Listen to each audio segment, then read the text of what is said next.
Amém e amém. Se você tem uma Bíblia em mãos, ou se você tem o seu dispositivo, se você o usa, por gentileza, abra 1 Pedro, capítulo 4.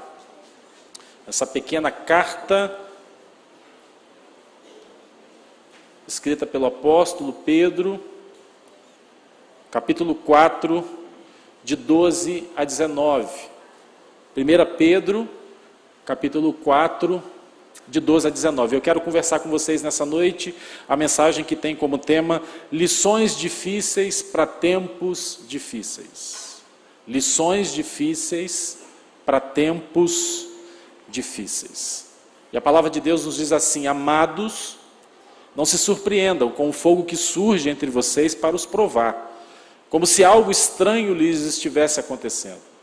Mas alegrem-se na medida que participam dos sofrimentos de Cristo, para que também, quando a sua glória for revelada, vocês exultem com grande alegria.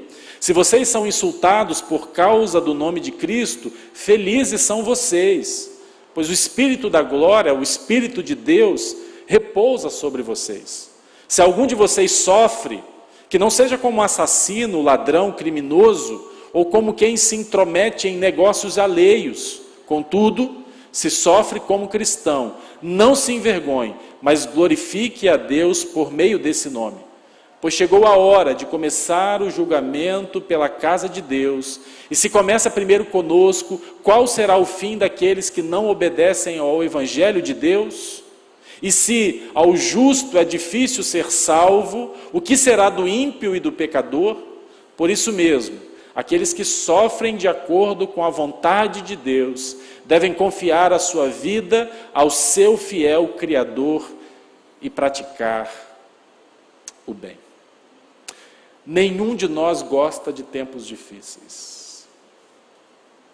Nenhum de nós gosta sequer de pensar na possibilidade de passar, de vivenciar, de experimentar tempos difíceis nas nossas vidas. Mas tempos difíceis são e se tornam especialmente difíceis de lidar quando, por exemplo, parece que a gente fez tudo certo, ou parece que a gente está buscando fazer tudo certo, e a gente sofre de qualquer maneira. Tempos difíceis são especialmente mais difíceis de lidar quando a gente procura viver uma vida piedosa e sofre, por exemplo, um problema de saúde atrás do outro. Você sai de uma enfermidade atrás da outra. Enquanto você conhece pessoas, por exemplo, que abusam dos seus corpos e parece que nada acontece com elas. Não é verdade? Você busca viver uma vida piedosa, você busca viver uma vida regrada, você busca viver uma vida de obediência à palavra de Deus, e parece que tudo acontece com você, e não com aquela pessoa que vive uma vida displicente, uma vida desregrada, uma vida distante dos propósitos de Deus, da vontade de Deus. Gente que não pega uma gripe, e vocês e eu, uma enfermidade atrás da outra. Tempos difíceis são especialmente difíceis da gente lidar quando a gente busca, na empresa em que a gente trabalha, no nosso serviço, no nosso emprego, a gente busca diligentemente ser obediente a todos os procedimentos da empresa, a todas as regras da empresa. A gente quer realizar e se dedica a realizar o nosso trabalho da melhor maneira possível, e aí você muitas vezes, por conta disso, e mesmo assim, você recebe a culpa, por exemplo, de um problema, de uma dificuldade, enquanto o seu colega que senta na mesa do lado, ele é displicente, ele não obedece os procedimentos da empresa e às vezes até mente. E o pior, às vezes ele recebe o elogio e você não. Tempos difíceis são difíceis ou mais difíceis quando, por exemplo, você investe na vida de uma pessoa horas e horas, você se dedica, você às vezes abre mão do seu relacionamento familiar, de horas com o seu cônjuge, de horas com o seu filho, para se dedicar àquela pessoa. E você o faz com o propósito de ajudar aquela pessoa a organizar a sua vida, a viver uma vida melhor, a seguir ao Senhor, mas ela se volta contra você. ela te apunhala pelas costas, ela trai a sua confiança, ela conta mentiras sobre você para os outros. Nesses momentos em que a gente sofre por fazer o que é certo, nesses momentos em que a gente sofre ao fazer o que é certo, e parece que as coisas estão indo contra a gente começa a se perguntar se talvez a gente esteja fora da vontade de Deus. A gente começa a se indagar se talvez eu esteja vivendo um pecado que talvez ainda não me seja revelado, que não esteja evidente, que eu ainda não confessei. Aliás, essas foram as perspectivas dos amigos de Jó quando estiveram com ele diante do seu sofrimento, não foi? Jó, você se afastou de Deus, você está afastado de Deus, você está longe do propósito de Deus, ou então tem algum pecado na sua vida que você ainda não confessou, então dá uma olhada aí, porque das duas uma. Porque essa desgraça toda que está acontecendo com você, ou é porque você está afastado de Deus, ou é porque você tem algum pecado que você ainda não confessou na sua vida. Mas o fato é, meus irmãos, que essas respostas ao sofrimento que estão conosco há séculos, perceba, desde a época de Jó, e Jó foi um dos primeiros patriarcas, um dos primeiros homens que viveu nessa terra, são sugestões equivocadas, porque quando a gente se depara com o texto que nós acabamos de ler, me salta aos olhos o fato de que Pedro quer que os seus leitores saibam que o sofrimento, em certas situações, em certos momentos, está de acordo com a vontade de Deus para a nossa vida. E aí você diz assim: pastor, eu não estava preparado para ouvir isso. Não foi isso que ele diz? Versículo 19. Por isso mesmo, aqueles que sofrem, de acordo com a vontade de Deus, devem confiar a sua vida ao seu fiel Criador e praticar o bem. Meus irmãos, a ideia de estarmos no centro da vontade de Deus e ainda assim sofrermos é algo que não nos cai bem. A ideia de estarmos no centro da vontade de Deus e muitas vezes a gente pensa então, e a gente cria uma falsa expectativa de que se nós estivermos no centro da vontade de Deus, nós estaremos livres dos problemas, livre dos momentos difíceis, livre das provações. E deixa eu dizer uma coisa para você: essa ideia que tem sido advogada e tem sido defendida, inclusive em alguns dos púlpitos de muitas igrejas, não é bíblica. A ideia de que se eu estiver no centro da vontade de Deus, eu estarei isento de problemas e dificuldades, de lutas, de provações, de tempos difíceis, isso não é bíblico. E você precisa entender nessa noite que estar no centro da vontade de Deus pode significar que você estará no centro do sofrimento. Guarda isso. Você precisa entender que estar no centro da vontade de Deus pode significar que você estará no centro do sofrimento. E ao olhar para esse texto, meus irmãos, eu consigo extrair dele 4 lições práticas, para mim e para você, com relação a tempos difíceis. Mas como eu já disse desde o tema da mensagem, são lições difíceis. Difíceis porque são difíceis de aplicar. Mas elas também são lições necessárias e são lições úteis, que precisam estar presentes no meu e no seu coração. Porque o fato é, nenhum de nós vai escapar de viver tempos difíceis. Eu gostaria muito de chegar aqui para vocês e dizer: olha, a vida de vocês daqui para frente vai ser flores, só flores.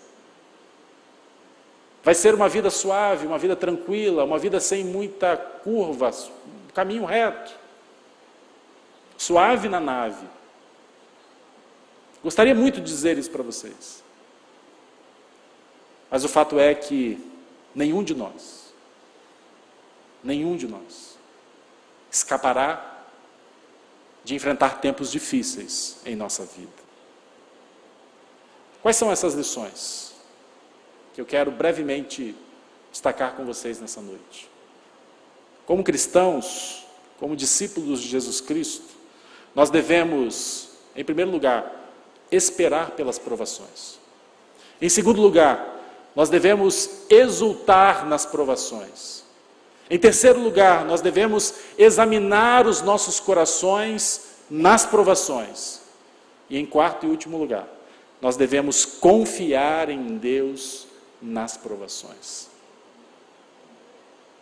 Esperar, exultar, examinar e confiar. 4 lições práticas que eu quero destacar com vocês nessa noite. Então vamos a elas. Antes disso, eu preciso chamar a sua atenção ao fato de que, claro, Pedro, quando destaca aqui as provações e as perseguições, ele o faz num contexto diferente, claro, do nosso.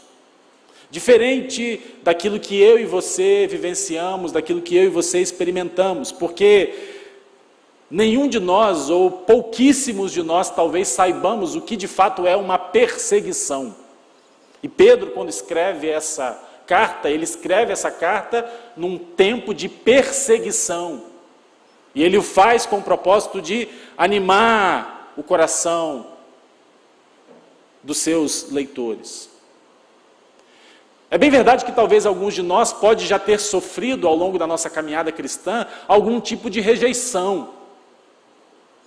Talvez você já tenha sido ridicularizado, talvez você até tenha sido caluniado por causa do seu testemunho, por causa do cristianismo, por causa da sua confissão de fé. Talvez até alguns de nós já tenham perdido o emprego por causa disso. Mas fato é que eu creio que nenhum de nós, por exemplo, já teve a nossa propriedade confiscada por sermos cristãos. Nenhum de nós foi preso por sermos cristãos. Ainda não, porque pode ser que esse tempo chegue. Nenhum de nós foi torturado por ser cristão. Nenhum de nós teve nenhum ente querido, nenhum parente executado, morto, por causa da nossa fé. Como, por exemplo, acontece hoje na China, na Coreia do Norte. Em muitos países onde essa perseguição é uma perseguição implacável. E muitos dos nossos irmãos cristãos estão perdendo as suas propriedades, estão perdendo as suas famílias, estão perdendo a sua própria vida por causa da sua fé. Nenhum de nós talvez tenha passado por isso. E pode ser até que nenhum de nós vá passar por esse tipo de perseguição. Mas eu creio, meus irmãos, que as lições que Pedro nos traz aqui também se aplicam a outras formas de sofrimento. E se algum dia você tiver que sofrer por causa da sua fé, é bom que você saiba de antemão essas lições, para que você possa aplicá-las na sua vida. Então a primeira lição que Pedro nos traz aqui é, como cristãos, devemos esperar provações. Ele começa dizendo no verso 12, amados, não se surpreendam com o fogo que surge entre vocês para os provar, como se algo estranho lhe estivesse acontecendo. Mas o problema é que mesmo Pedro dizendo isso para a gente se surpreende quando as provações chegam. A gente fica espantado, a gente fica assustado quando as provações chegam, não é verdade? É ou não é? Porque muitas vezes a gente se surpreende, então, e somos surpreendidos com a intensidade das provações. Percebam, Pedro chama as provações aqui de prova de fogo. Ele diz, olha, não se surpreendam com o fogo que surge entre vocês para os provar. A gente não sabe ao certo, pode ser que Pedro esteja se referindo, por exemplo, à perseguição que Nero, o imperador romano, havia empreendido naquele momento contra os cristãos. Você sabe que Nero foi um louco imperador romano que mandou botar fogo em 10 dos 13 bairros da cidade de Roma e colocou a culpa nos cristãos. E por conta disso se levanta uma grande perseguição aos cristãos, perseguição essa que dura cerca de 300 anos. A gente não sabe se ele estava se referindo então a essa perseguição que Nero havia levantado, começando em Roma, mas que logo chegaria até eles, aonde eles estavam. E foi uma perseguição implacável. E obviamente que, você sabe, cristãos foram feitos de tochas humanas. Eles passavam piche nos corpos das pessoas e colocavam nas vielas, nas ruas da cidade de Roma. Alguns desses cristãos eram levados para o palácio do imperador e serviam de iluminação para os jardins, aonde Nero, enquanto as pessoas eram queimadas vivas, dava as suas festas, os seus banquetes. Alguns desses cristãos foram levados para as arenas para servirem de alimento para leão, para tigre, enquanto a população em volta presenciava aquele espetáculo de horror humano. Imagine você ter seu parente, o seu ente querido, servindo de tocha humana, sendo levado para as arenas, para ali serem devorados, dilacerados por animais. Talvez a pergunta que surgisse no coração de muitos daqueles cristãos naquele momento é: aonde está Deus nisso? Aonde está Deus? Aliás, foi a mesma pergunta que surgiu no coração de tantas pessoas, por exemplo, nos ataques terroristas de 11 de setembro, lá nos Estados Unidos. Aonde está Deus nisso tudo? A gente costuma fazer perguntas desse tipo quando surgem provações, e às vezes provações tão intensas, tão agudas, não é verdade? Mas Pedro está dizendo para a gente: não se surpreenda quando vocês passarem por esse tipo de provação. Porque, como o próprio Pedro sugere, nesse mesmo capítulo, se o povo de Deus sofre tanto nessa vida, como você acha que será o inferno para aqueles que não aceitaram, não receberam a Jesus Cristo como Senhor e Salvador das suas vidas? Para aqueles que estão em rebelião contra Deus? Se a gente sofre tanto assim, e passa por esse tipo de sofrimento aqui, imagine então como será o inferno para aquelas pessoas que recusaram o convite, a oferta do amor de Deus revelado lá na cruz do Calvário. Muitas vezes a gente se surpreende, meus irmãos, com o propósito dos julgamentos. E Pedro vai dizer aqui que essas provas de fogo, elas vêm para nos testar. Elas vêm para nos testar. A maioria de nós se gaba olhando para a nossa vida, achando que, como estamos indo razoavelmente bem, a gente não precisa de nenhuma provação intensa para testar a nossa fé. E esse é um grande perigo, é um grande risco que nós corremos. Mas o fato, meus irmãos, é que nós não conhecemos a nós mesmos. Nós não conhecemos a profundidade do nosso pecado. Nós não conhecemos o tamanho da nossa autoconfiança. Nós não conhecemos a superficialidade da nossa alegria. E assim, graciosamente, o Senhor vem nos testar. Não é isso que a gente canta? Cada vez que a minha fé é provada, Tu me dás a chance de crescer um pouco mais. São nas provas, são nos tempos difíceis que nós vamos aprender de fato quem nós somos.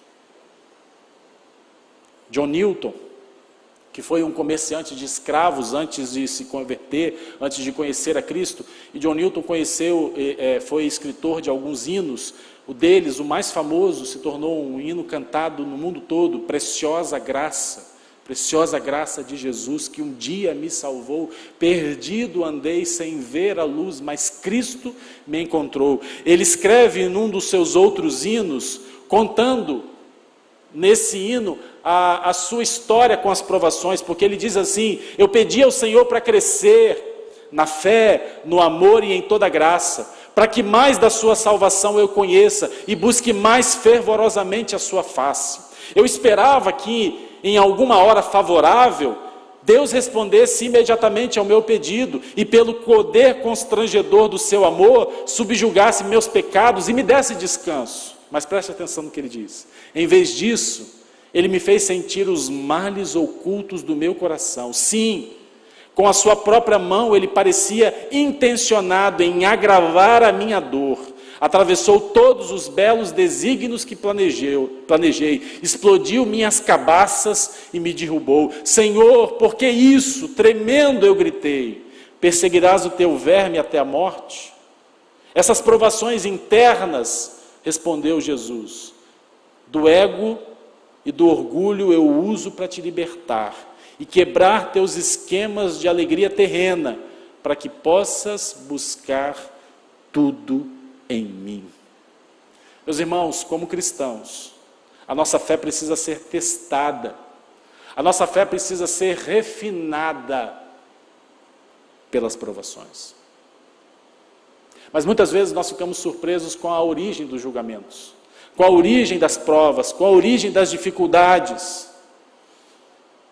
E é interessante porque quando a gente faz uma leitura aqui dessa carta, a gente vai perceber que Pedro está alertando que eles seriam perseguidos, eles seriam caluniados, eles seriam difamados por aqueles que antes eram seus amigos, quando eles viviam a sua vida longe de Deus, longe dos caminhos de Deus. Ele vai expressar isso. Jesus também nos disse, meus irmãos, que o mundo nos odiaria.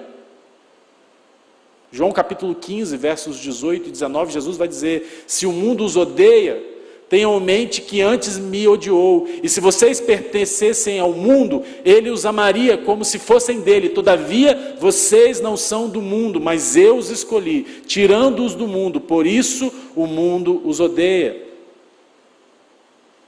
E deixa eu dizer uma coisa para você. Infelizmente, às vezes, tempos difíceis, as provas, as perseguições, elas vão surgir no meio da igreja. Porque a gente espera somente provações, perseguições lá fora. Mas não se engane, não se engane. Percebam que Pedro vai dizer: não se surpreendam com o fogo que surge no meio de vocês. No meio de vocês.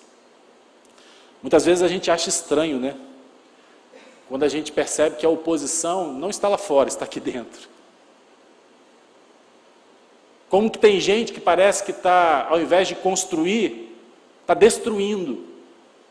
Ao invés de edificar, está sendo corrosivo, está sendo erosivo.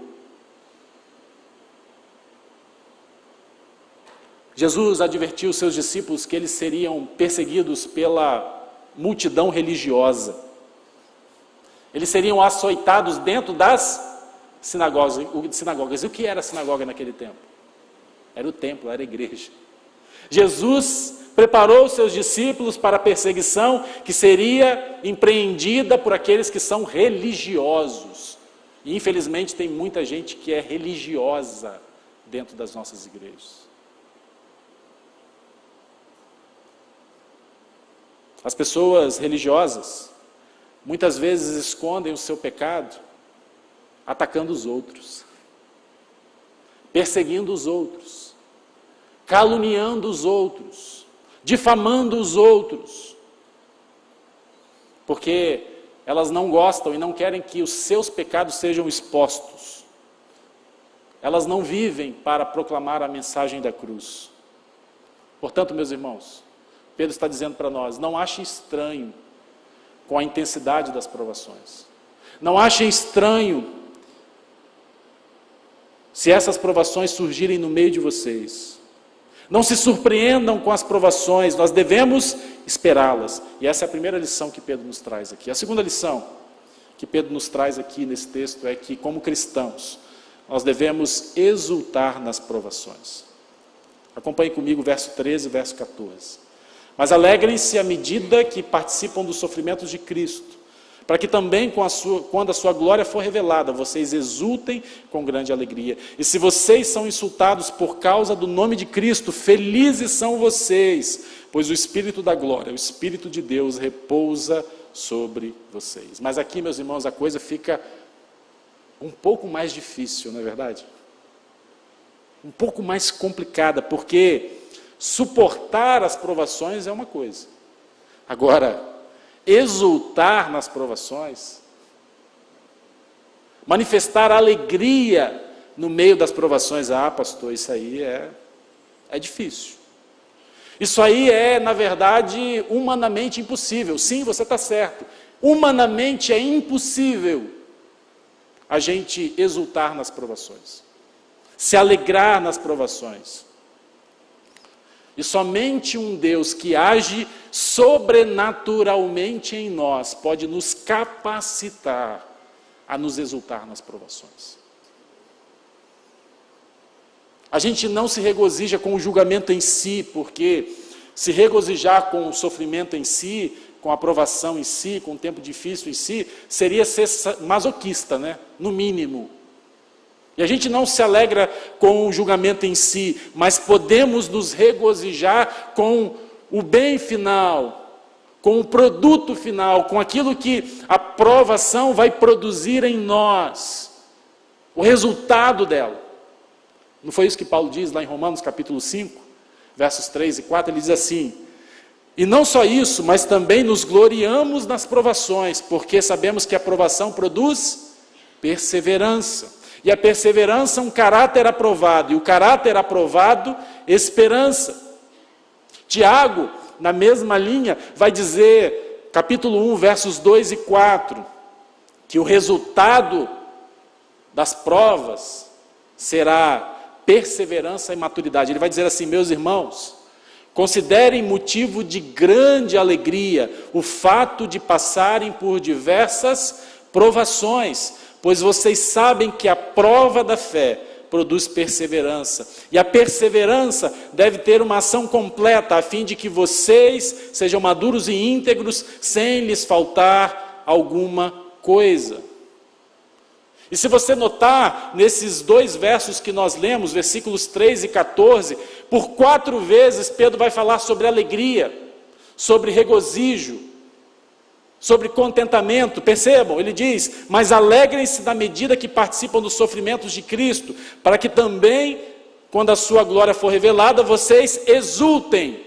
Exultem com o quê? Com grande alegria. E aí ele prossegue dizendo: se vocês são insultados por causa do nome de Cristo, felizes são vocês. Em 2 versos pequenos, Pedro vai falar 4 vezes sobre alegrar-se, sobre exultar nas provações.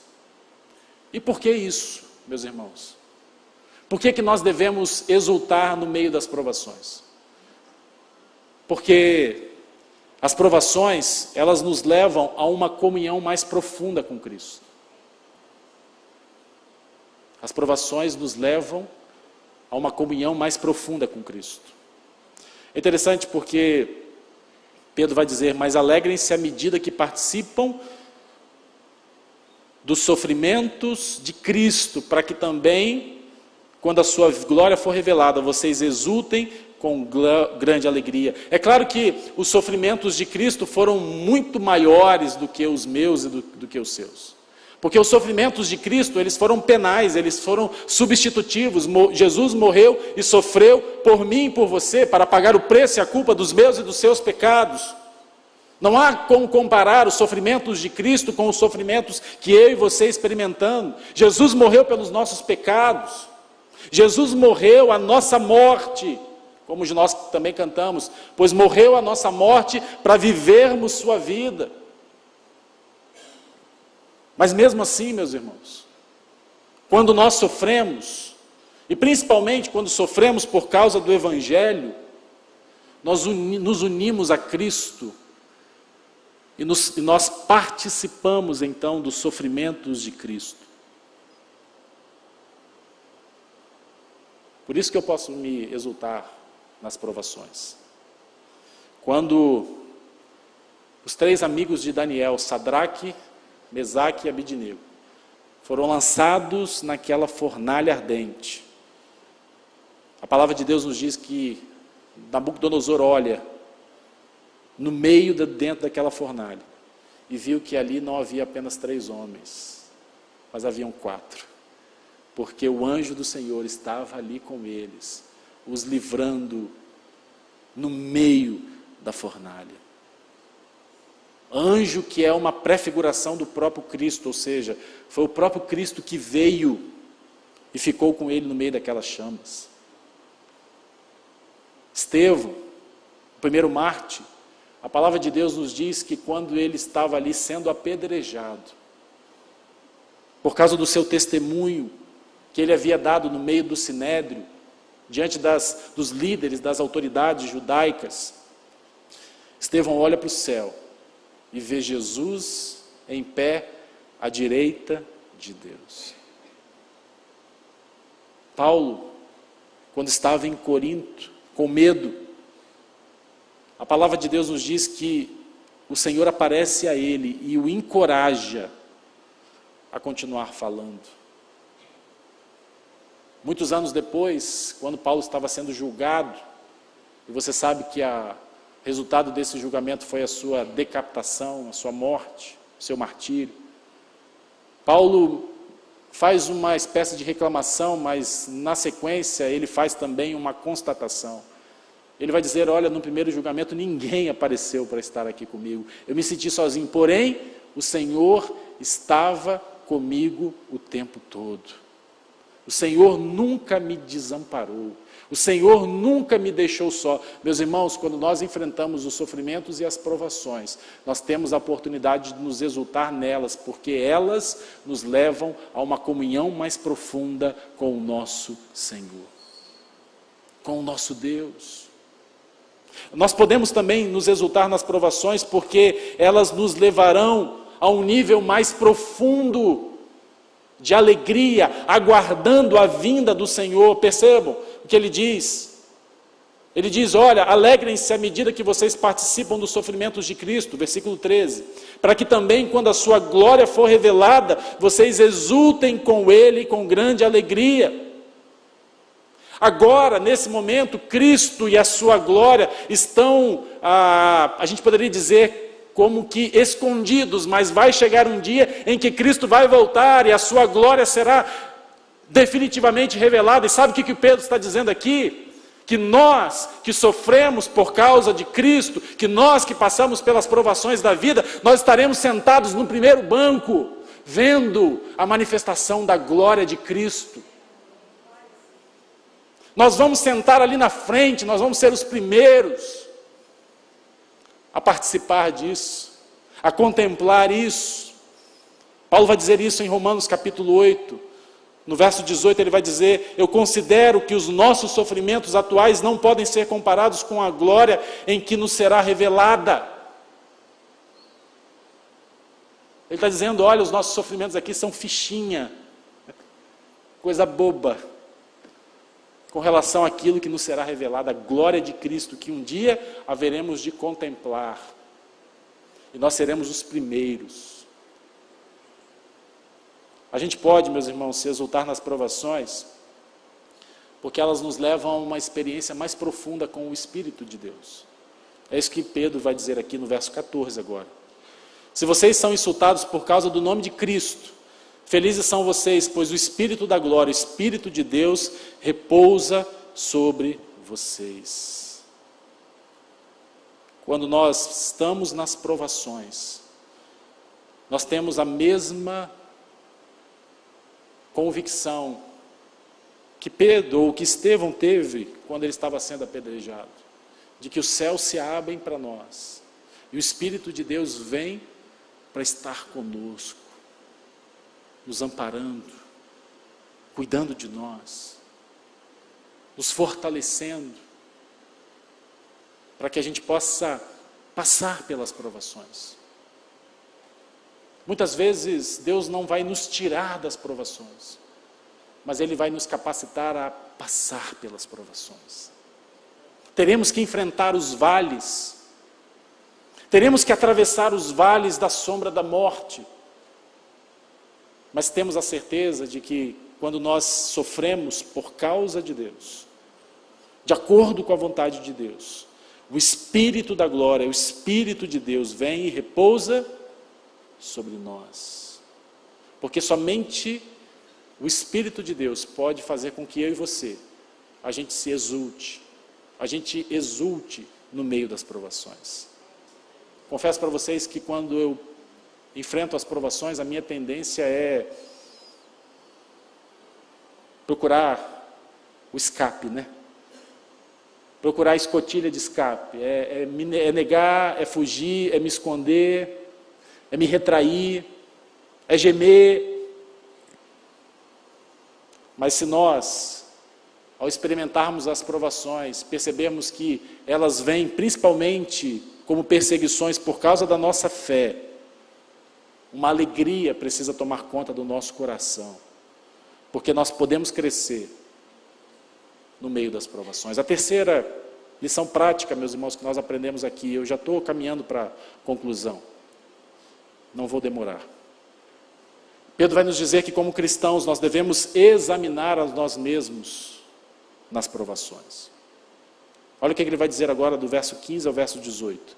Se algum de vocês sofre, que não seja como um assassino, ladrão, criminoso, ou como alguém que se intromete em negócios alheios. Contudo, se sofre como cristão, não se envergonhe, mas glorifique a Deus por meio desse nome, pois chegou a hora de começar o julgamento pela casa de Deus, e se começa primeiro conosco, qual será o fim daqueles que não obedecem ao Evangelho de Deus? E se ao justo é difícil ser salvo, o que será do ímpio e do pecador?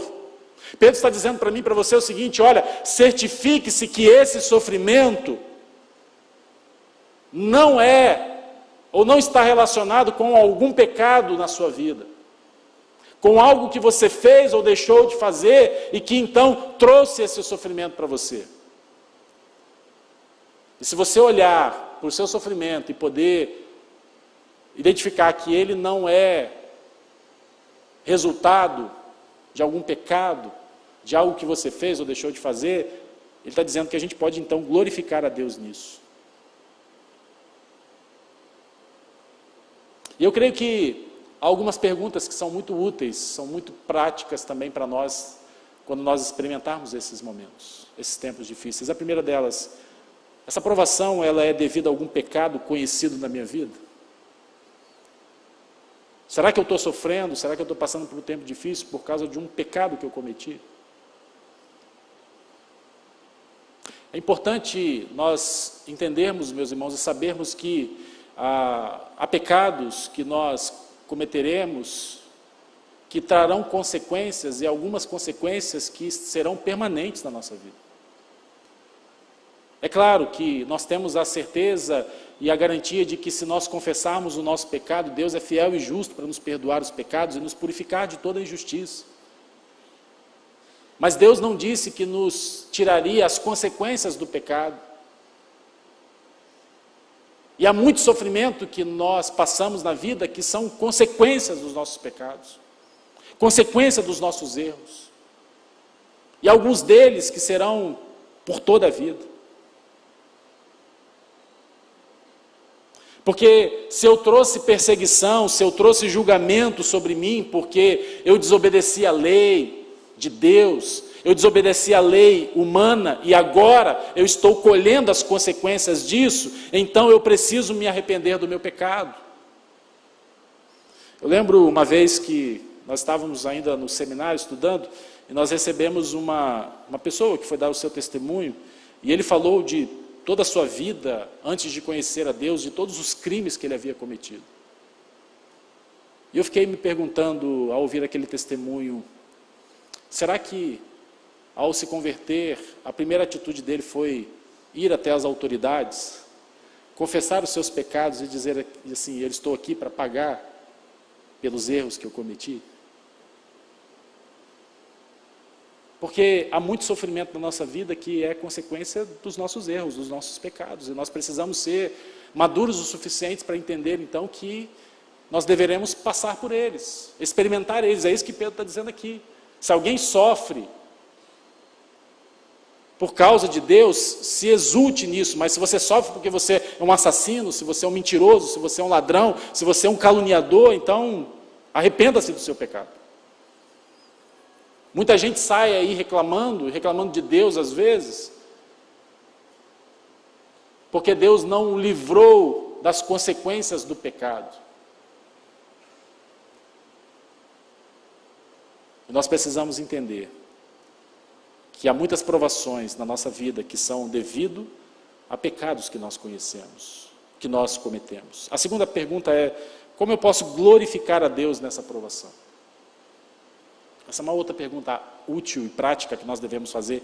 Como que através dessa provação e dessa perseguição eu posso glorificar a Deus? No versículo 16 ele vai dizer: contudo, se sofre como cristão, não se envergonhe, mas glorifique a Deus por meio desse nome.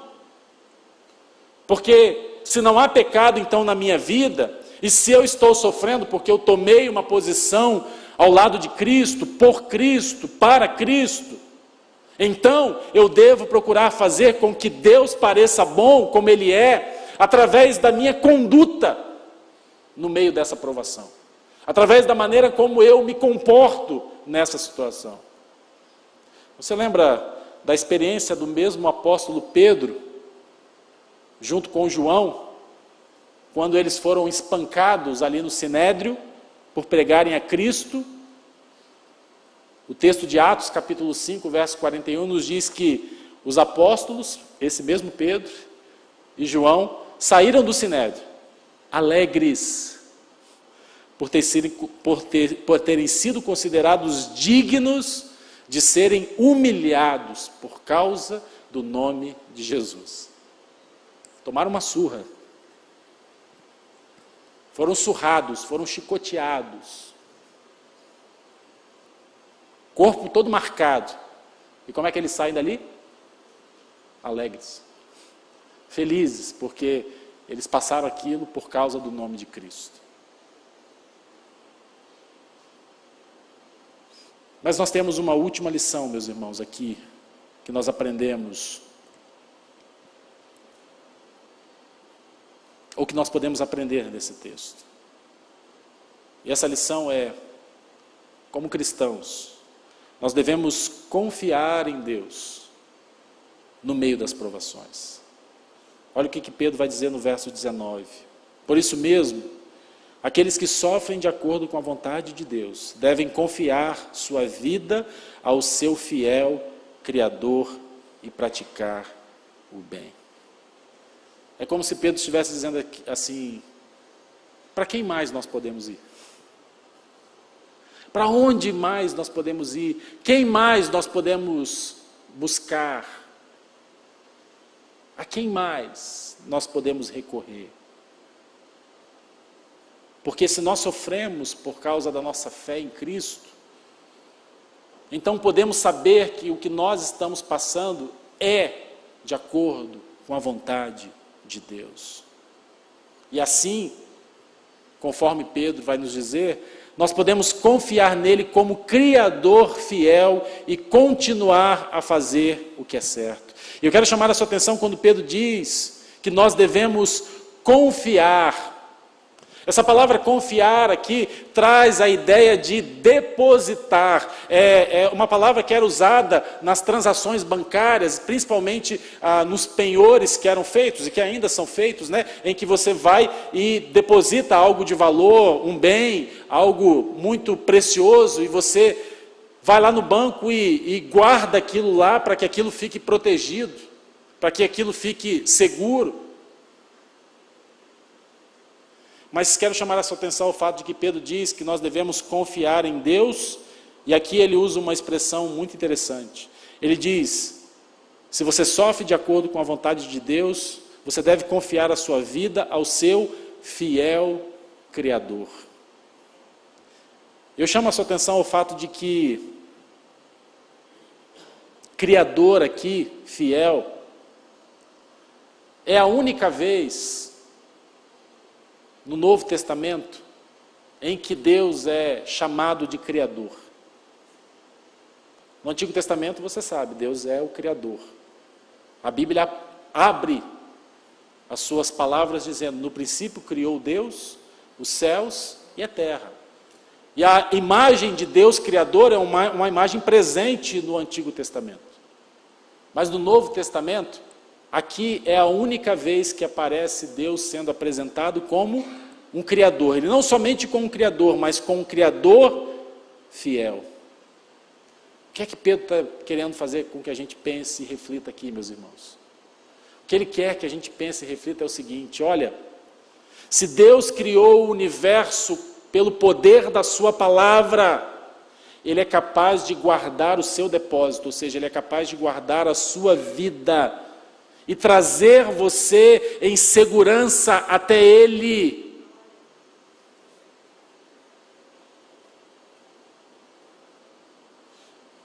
E não somente Pedro apresenta Deus como Criador, ele apresenta Deus como Criador fiel. Nós cantamos isso no hino que é muito precioso para nós, que diz: mas eu sei em quem tenho crido, e estou bem certo, eu estou seguro que Ele é poderoso para guardar bem o meu depósito, para guardar bem o meu tesouro, para guardar bem a minha vida, até o dia final. O que Pedro está dizendo, meus irmãos, é que nós podemos confiar a nossa vida a Deus. E mesmo que homens maus tirem a sua vida, você sabe que você não perderá a sua vida, porque a sua vida está agora nas mãos de Deus. Meu nome está nas mãos do meu Senhor. Foi ali na cruz que o escreveu. Esquecer-me não será possível. Tem sobre as mãos meu nome lá no céu. O que Pedro está dizendo para nós aqui é que nós somos chamados a continuar confiando em Deus, a continuar fazendo o que é certo, mesmo no meio do sofrimento, mesmo no meio dos tempos difíceis. E quando eu entendo isso, que esse é o chamado que eu recebo, então eu não vou planejar vingança contra aqueles que me prejudicaram. Eu vou orar para que Deus os salve, para que Deus tenha misericórdia da vida dessas pessoas. A cultura popular, a psicologia popular, algumas linhas da área do conhecimento humano nos dizem hoje que quando nós sofremos, nós devemos expressar toda a nossa raiva contra Deus, porque se assim a gente não fizer, nós causaremos um dano psicológico a nós mesmos.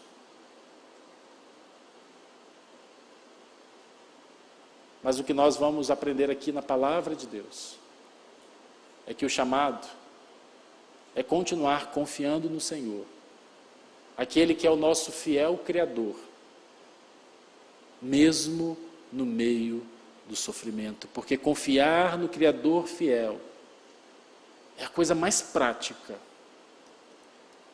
que eu e você podemos fazer quando nós estamos passando pelas provações da vida. Meus irmãos, comparado com os grandes mártires, comparado com outros grandes homens e mulheres de Deus, eu preciso admitir que eu ainda não passei por muito sofrimento na minha vida. Quando você olha para a sua vida, você também vai conseguir identificar a mesma coisa. Mas o que eu posso testificar para vocês é que quando eu sofri, e quando eu estou passando pelo sofrimento, principalmente quando isso acontece por causa de Cristo, eu me aproximei dele mais. Eu senti a sua paz inundando o meu coração.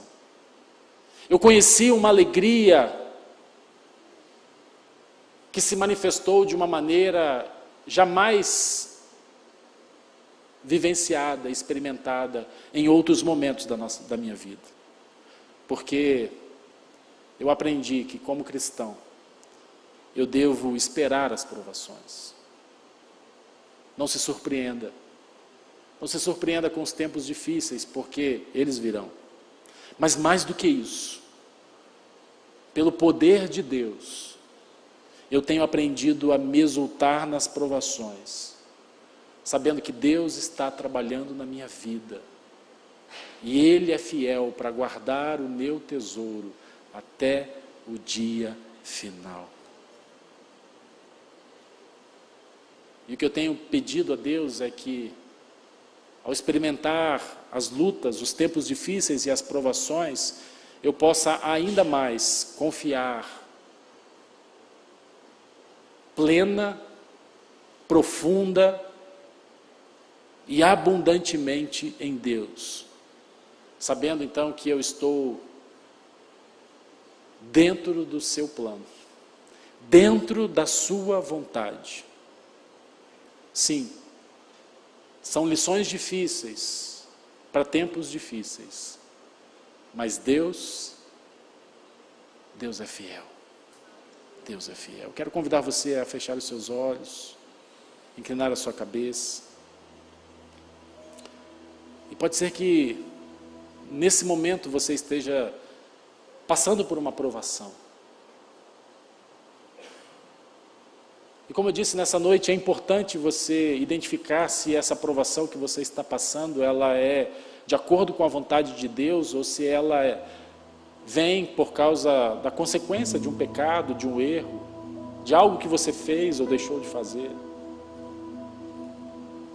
Porque talvez os seus questionamentos estejam: Senhor, aonde está o Senhor no meio disso tudo? Por que o Senhor não vem, não age, não intervém? Talvez você esteja passando por uma provação, mas você não tem conseguido se alegrar nela. E talvez honestamente o que você está dizendo é: pastor, na verdade eu tenho raiva de Deus.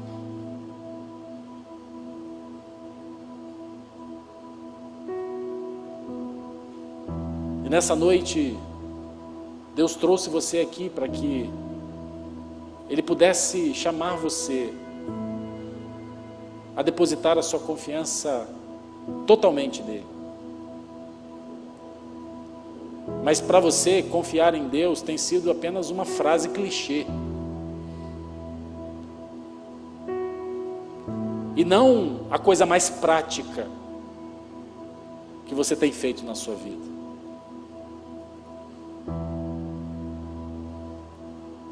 Talvez até como Mara ou Noemi, lá do Antigo Testamento, você ainda coloque a culpa em Deus por aquilo que está acontecendo.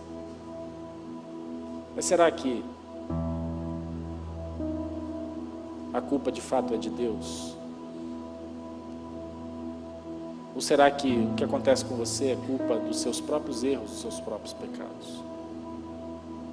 Porque se for da vontade de Deus, o convite para você é um convite para se alegrar. É um convite para confiar. É um convite para continuar confiando. Sabendo que nós podemos sim esperar as provações. Elas virão. Mas seremos capacitados pelo poder de Deus, pelo Espírito de Deus,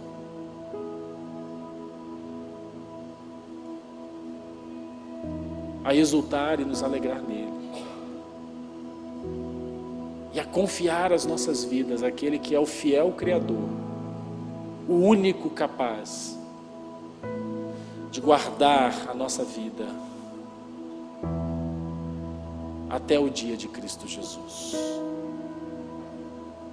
Senhor, obrigado porque o Senhor nos trouxe aqui nessa noite para falar aos nossos corações acerca de algo que é tão desafiador para nós.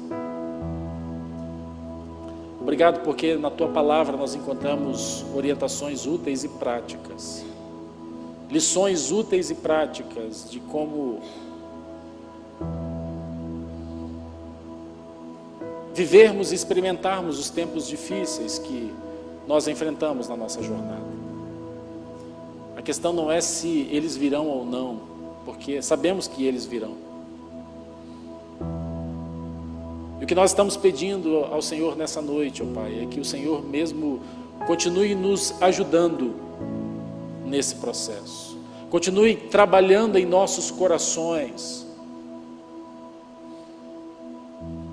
E que ao passarmos por tempos difíceis, possamos aplicar, ó Deus, essas lições preciosas às nossas vidas, à nossa jornada, à nossa trajetória.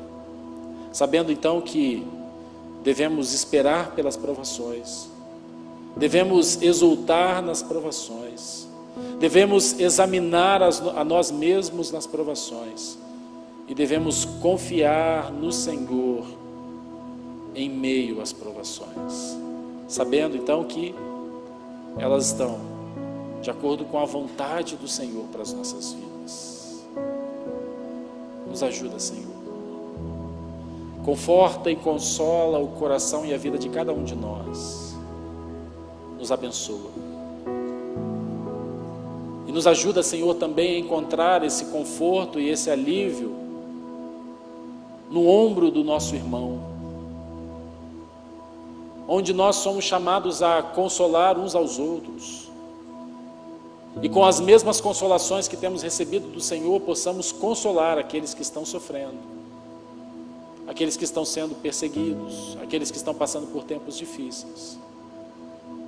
Nos ajuda, Senhor, mais uma vez, como nós dissemos aqui hoje pela manhã, a parar de olhar para nós mesmos e passarmos a olhar para o outro, nos dedicando ao outro, nos sacrificando pelo outro, porque o Senhor tem nos ordenado a amar uns aos outros.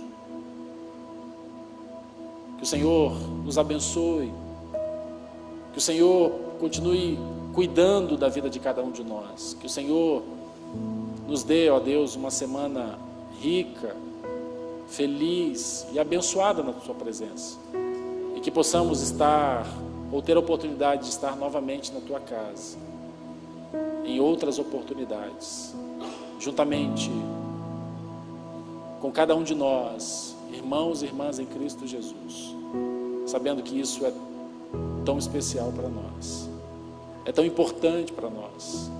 Por isso, nós rogamos e nós pedimos que o Senhor nos abençoe e nos guarde. O Senhor faça resplandecer o seu rosto sobre nós e tenha misericórdia de nós. Que o Senhor sobre nós levante o seu rosto e nos conceda o seu favor e a sua paz, hoje e para todo sempre. Amém, amém, amém. Vá em paz. Que Deus abençoe ricamente a sua vida, a sua família. Nos veremos numa outra oportunidade, se assim o Senhor nos permitir.